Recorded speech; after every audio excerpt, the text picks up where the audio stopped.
अस्सलामुअलैकुम वरहमतुल्लाहि वबरकातुहू। साथियों, हमारी ख़बर की सुर्ख़ी है आज चुनाव में क्या हो रहा है और नतीजे किस तरह के आ रहे हैं। आपको बतला दें कि मगरबी बंगाल में बीजेपी को रुझान में करारा झटका लगने जा रहा है और फ़िलहाल जो वहाँ आदाद शुमार आंकड़े बताए जा रहे हैं वो ममता बनर्जी की जो पार्टी है तृणमूल कांग्रेस, वो लगभग 100 सीटें आगे चल रही बीजेपी से और बीजेपी 100 के आंकड़े से पीछे है। एक एजेंसी में बीजेपी की सीटें 90 बताई जा रही हैं, एक एजेंसी में बीजेपी अभी जो रुझान में है वो 83 सीटों पर आगे चल रही है।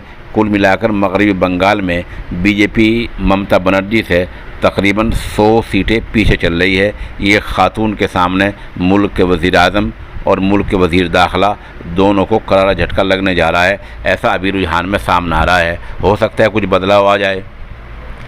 ख़बर तफसील से सुन लें। कोरोना के रिकॉर्ड मामलों के दरमियान 62 रोज़ चले चुनाव इंतखाबात के बाद आज बंगाल, आसाम, तमिलनाडु, केरल और पांडिचेरी के चुनाव नतीजे सामने आ रहे हैं।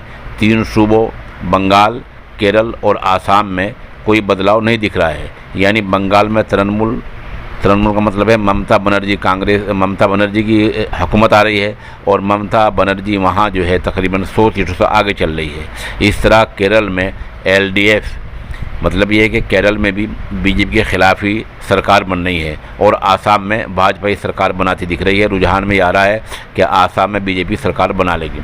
उधर तमिलनाडु में बदलाव होता दिख रहा है और तमिलनाडु में भी वहाँ कांग्रेस और मकामी पार्टी की मुश्तरका सरकार बनने जा रही है, ऐसा जो है रुझान में दिख रहा है। अलबत्ता पांडिचेरी में चूँकि वो मरकज़ी इलाक़े के तहत है, वहाँ बीजेपी रुझान में आगे है।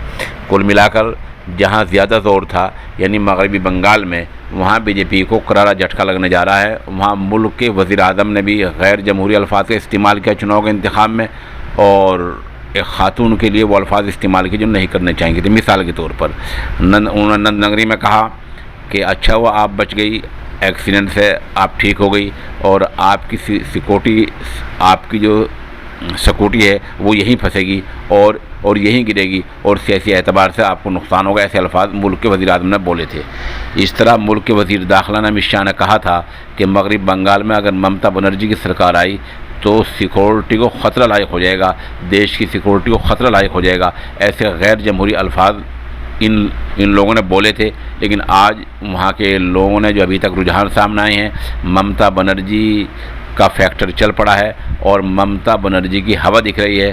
फ़िलहाल 12:15 बजने जा रहे हैं और ममता बनर्जी की लहर दिख रही है मगरबी बंगाल में।